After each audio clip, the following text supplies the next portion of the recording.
Hello good morning friends. एक बार फिर विमल पारिक आपके बीच हाजिर है मैट्रिक्स का पार्ट 2 लेकर। चलो ठीक है, कोई देरी ना करते हुए आगे स्टार्ट करते हैं। प्रॉपर्टीज ऑफ ए मैट्रिक्स यानी मैट्रिक्स की प्रॉपर्टीज़ क्या क्या हैं। जैसे number 1, transpose of a matrix यानी परिवर्त मैट्रिक्स। अगर किसी मैट्रिक्स का रो को कॉलम में और कॉलम को रो में अगर चेंज करते हैं तो इस प्रकार की मैट्रिक्स, इस प्रकार का जो मैट्रिक्स प्राप्त होगा, हमें क्या प्राप्त होगा, वो किसी मैट्रिक्स का ट्रांसपोज प्राप्त होगा। ओके, जैसे अपने एग्जांपल से समझते हैं। जैसे अगर किसी मैट्रिक्स ए, कोई मैट्रिक्स है A1 3 5 0 2 -4, उसके एलिमेंट्स है और उसके अंदर 3 रो है और 2 कॉलम है। अगर इसको अपन 3/2 की मैट्रिक्स को 2 × 3 की मैट्रिक्स में अगर कन्वर्ट कर देते हैं तो इस प्रकार की मैट्रिक्स को क्या कहते हैं, एक किसी मैट्रिक्स का ट्रांसपोज कहते हैं। जैसे और उसे ए की ट्रांसपोज या ए डैश से डिनोट किया जाता है। आगे चलते हैं सिमेट्रिक मैट्रिक्स। सिमेट्रिक मैट्रिक्स क्या होती है? अगर किसी मैट्रिक्स का ट्रांसपोज लेते हैं, जैसे ए कोई मैट्रिक्स है 2 3 3 4, ओके। अगर ए कोई मैट्रिक्स है, अगर उसका ट्रांसपोज लेते हैं, ए उसको किससे डिनोट करेंगे, ए की पावर टी, ओके। तो 2 3 3 4 ज्यों की त्यों मैट्रिक्स प्राप्त होती है। यानी अगर अपने कह सकते हैं कि ए कोई मैट्रिक्स है, अगर उसका ट्रांसपोज ए की पावर टी है, अगर उसका ट्रांसपोज लेते हैं तो उसमें कोई भी प्रकार का चेंज नहीं होता है, उस प्रकार की मैट्रिक्स को क्या कहते हैं, सिमेट्रिक मैट्रिक्स। ओके, आगे आता है स्क्यू सिमेट्रिक मैट्रिक्स यानी विषम सममित आव्यूह। यानी एक कोई मैट्रिक्स है, अगर उस मैट्रिक्स का अगर ट्रांसपोज लेते हैं तो उसकी वैल्यू अपने को उस मैट्रिक्स के नेगेटिव प्राप्त होती है। यानी ए कोई मैट्रिक्स है, अगर उसका अपन ने ट्रांसपोज लिया तो -a के बराबर उसकी अपने को वैल्यू प्राप्त होगी। इस प्रकार की मैट्रिक्स को क्या कहते हैं, विषम सममित अव्यय। जैसे 0 -2 2 0, ओके, उसका ट्रांसपोज लिया a की पावर t, 0 2 -2 और 0। अगर इसकी वैल्यू निकालते हैं अपने तो क्या प्राप्त होती है अपने को, -a, ओके। इसी प्रकार स्क्यू सिमेट्रिक मैट्रिक्स की क्या है, कुछ कंडीशंस हैं। जैसे aij यानी अगर उसका ट्रांसपोज लिया तो क्या हो जाएंगे, aij अपने क्या है, ये aji यानी नेगेटिव के अंदर फाइंड होंगे। यानी क्या हो जाएगा, इसमें क्या होता है कि मतलब जो ऑर्डर है वो चेंज हो जाएंगे और उस मैट्रिक्स की अपने को क्या है, नेगेटिव वैल्यू फाइंड होगी। ओके, नंबर 2 कंडीशन इसकी क्या है, diagonal elements will be always 0। यानी जिसके डायगोनल एलिमेंट्स है वो हमेशा क्या होंगे, 0 प्राप्त होंगे। जैसे अपने को ये कोई मैट्रिक्स है 0 2 -2 0, यानी ये इस टाइप की मैट्रिक्स, ओके। ये डायगोनल एलिमेंट्स हैं, ये हमेशा क्या होंगे, 0 होंगे। Okay, if 2 matrix A and B are verify, और यानी क्या है कि अगर 2 मैट्रिक्स हैं ए और बी, ओके, वो क्या है कि एडिशन और मल्टीप्लिकेशन की अगर कंडीशन को वेरीफाई करती है तो अगर जैसे ए प्लस माइनस बी का अगर ट्रांसपोज लेते हैं तो इसको अपन क्या है कि ए का ट्रांसपोज प्लस माइनस बी का ट्रांसपोज अलग अलग डिफाइन कर सकते हैं।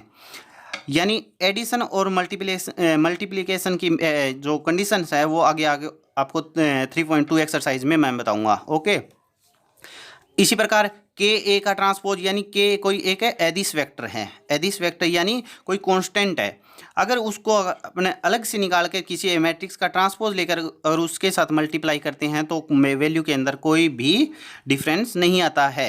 ओके, फिर जैसे ए भी कोई मैट्रिक्स है, उसका ट्रांसपोज लेते हैं, अगर तो उसका अगर ऐसे बोलूँ कि अगर मैं उसको बी की पावर टी ए की पावर टी अगर लिख कर उस मैट्रिक्स का मल्टीप्लाई करूँ तो कोई भी डिफरेंस नहीं आएगा। फिर आगे कंडीशन आती है कि अगर ए कोई मैट्रिक्स है वो हम स्क्वायर मैट्रिक्स है, तब क्या कंडीशन होगी, तो कंडीशन क्या होगी, अगर 2 मैट्रिक्स है जैसे ए और ए की ट्रांसपोज, इन 2 मैट्रिक्स को अगर अपने जोड़ते हैं तो अपने को हमेशा ऑलवेज याद रखना कि हमेशा अगर ए कोई स्क्वायर मैट्रिक्स है, अगर उस मैट्रिक्स को और उसके ट्रांसपोज को अगर जोड़ा जाता है तो हमेशा सिमेट्रिक मैट्रिक्स ही प्राप्त होगी। ओके, अगर उन दोनों का सब्सट्रैक्शन यानी दोनों को घटाया जाता है आपस में से तो हमेशा अपने को स्क्यू सिमेट्रिक यानी विषम सममित मैट्रिक्स प्राप्त होगी। ओके, अगर उन दोनों का मल्टीप्लिकेशन यानी गुणा किया जाता है तो गुणा भी हमेशा अपने को क्या है कि सममित मैट्रिक्स ही प्राप्त होगी। ओके, अगर कोई मैट्रिक्स है, अगर उसके ट्रांसपोज का ट्रांसपोज लिया जाए तो हमेशा याद रखना, यानी ए कोई मैट्रिक्स है उसके ट्रांसपोज का ट्रांसपोज लिया जाए ओके, तो हमेशा अपने को जो पहली वाली मैट्रिक्स है वो पुनः प्राप्त हो जाएगी। जैसे कोई मैट्रिक्स है 2 3 4 5, अगर उसका अपने ट्रांसपोज लिया तो क्या अपने को प्राप्त होगा, 2 3 4 5। ठीक है, ओके।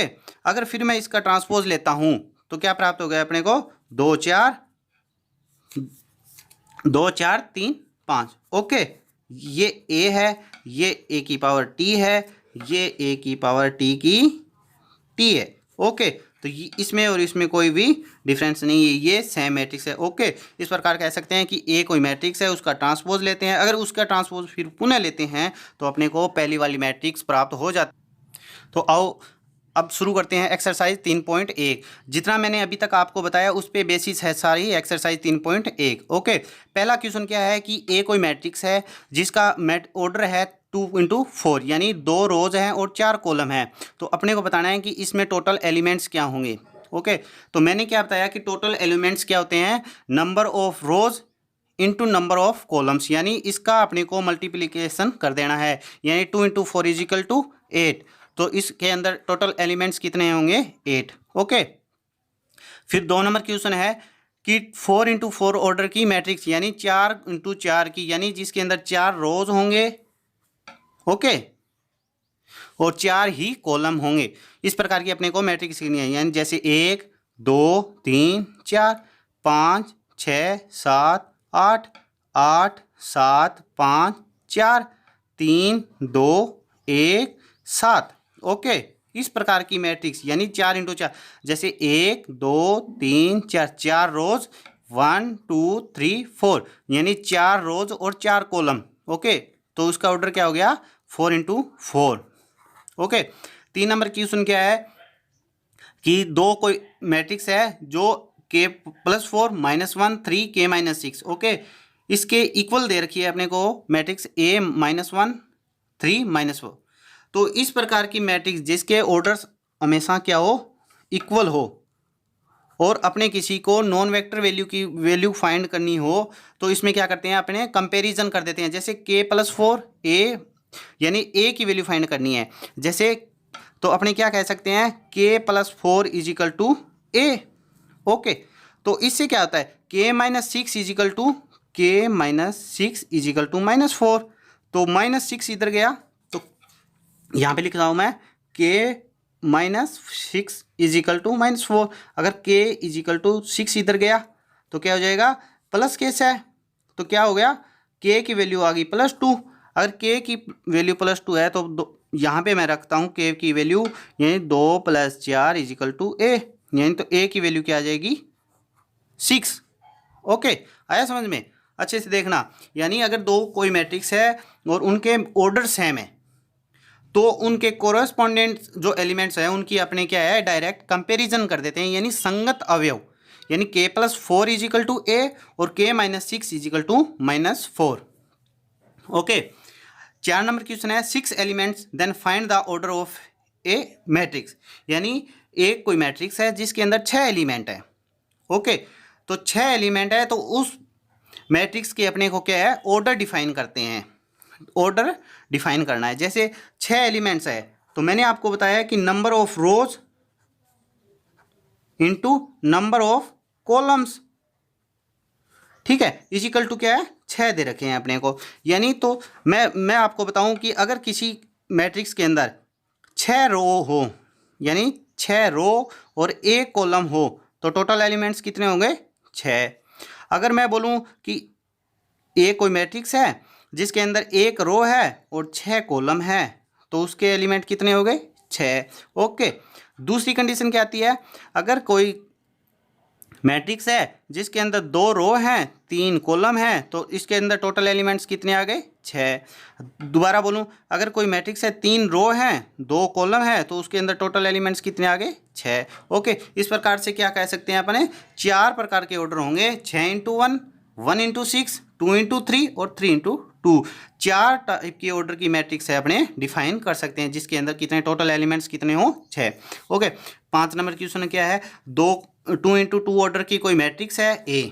ओके, इसको अपने डिफाइन किया गया है ऐसे, यानी अपने जानते हैं कि 2 × 2 ऑर्डर की अपने को मैट्रिक्स लिखनी है। जैसे क्या कैसे लिखेंगे, ठीक है, A11 A12 A21 A22, यानी पहली रो पहला column, first row second column, यानी ऐसे लिखते हैं C1 C2, okay, R1 R2, यानी I अपने को रिप्रेजेंट करता है रो को और J किसको प्रेजेंट करता है, कॉलम को, ओके।